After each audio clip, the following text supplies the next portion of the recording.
First of all, congratulations on signing with the UFC. How does it feel to be here, getting your kit, the whole experience?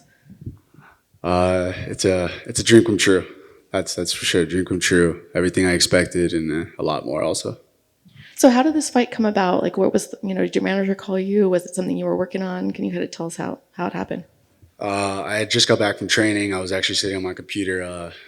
I game it a lot, so outside of training. So I was training. I was literally gaming it, and all of a sudden I get a call from my manager. Gets me on a conference call with my other manager, Marcos, and he told me, he's like, "Hey man, the call's here. I've been telling you. I hope you've been ready. I hope you're staying ready." And after that, he told me that I was going to be facing a veteran and a legend. So I automatically assumed, because I'd making call outs to Donald Cerrone beforehand, a couple months before that. And he's like, "Nah, you're going to face another guy who's possibly going to retire. It's not for sure." And then he told me it was Jim Miller, and I was super psyched. I was like, "Yo, just send me the contract right now. I'll sign it, whatever we got to do." And it was a 10-day notice, so I found out last Wednesday. And ever since then, I've just been grinding nonstop, 2-3 days. So you've already made a little bit of history. I'm not sure if you're aware that the 38 fight gap is the longest in UFC history. Was there any, it doesn't sound like there was any hesitation when you heard the name. No, not at all. If anything, that I have so much to gain, and I have nothing to lose. I just got to go out there and put on a show, and the goal is to take him out. I know he's a legend, a veteran. I have so much respect for Jim Miller, but I'm here to win, and I'm here to take over, and I think that the Ghost Pepper era is going to be coming. Did you watch him growing up? Like, was that somebody you followed and were a fan of?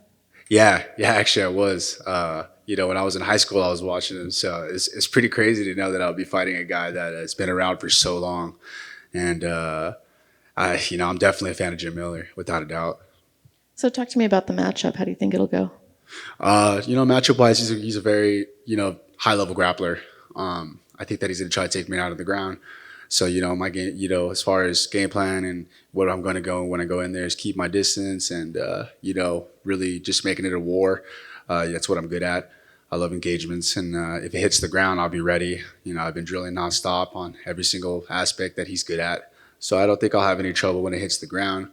I'm very underrated with the grappling. A lot of people think that, my grappling probably is the best just because I've been submitted twice in my career and I've only had one submission.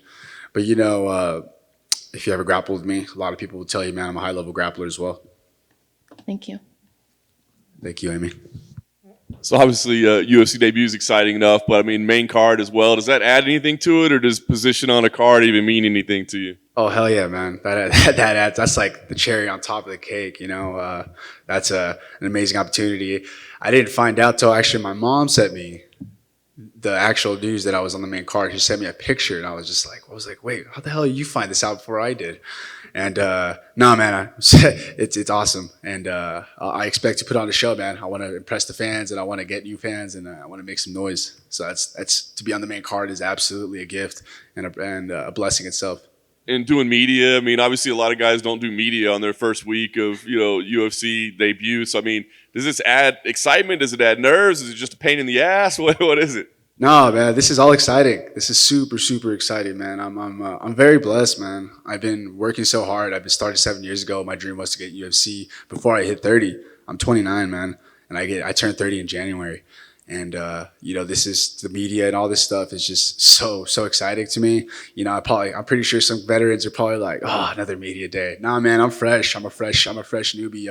I'm a debuter. So to have this as my first fight and be on the main card to have this type of publicity and this type of marketing it's absolutely insane. It's so cool, man. Yeah. Obviously, a lot of people are gonna say, look, man, Miller's one of the most experienced guys ever to do it.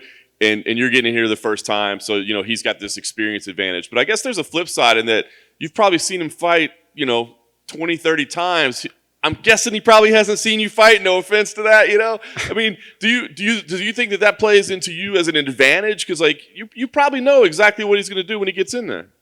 I know what to expect, so I definitely have an edge on that. I know what he likes to do. I know what his favoritisms are. I'm a big, when it comes to my next opponents, I always study film, man. My coach and I are just studying film, and I know what he loves to do. And you're probably right. He probably hasn't seen my fights, but I think that a veteran like himself won't make that mistake of not watching footage on me. You know, there's footage out there on me everywhere. So, you know, if he wants to just look me up real quick, he can find me on YouTube. And, you know, I don't think he'd go out there going out there without knowing what he's facing. So I'm sure he sees some sort of film or something, or his coaches or someone in his corner. So I think that I do have a slight advantage as far as what he likes to do, because I know what he's accustomed to and I know what he does. So I know what to expect, and I'm just going to go in there, have fun, and enjoy every single moment, every second, and embrace everything. It's awesome. And what's the hope? I mean, is the hope to just, hey, let's get in there and get a win by whatever means necessary, or do you feel like you got to come in there and, you know, with this platform, like do something spectacular, make a splash in your debut? Man, hell no, man. I'm going to go in there and just freaking, I'm going to knock him out, man. I'm going to go in there and TKO him. That's my goal, man. You know, no disrespect to Jim Miller, you know, because I know he probably will hear this. But, you know, my goal is to go in there and just finish in a devastating manner, man. I love my elbows. So, you know, if it hits the ground and I get on top, man, he's going to expect a lot of fucking elbows. Nice. Last thing for me, you get this thing done. What's the plan moving forward? I mean, do you go on like this legend smashing tour or something? Like just give me everybody that's the most experienced out there, or what's the plan?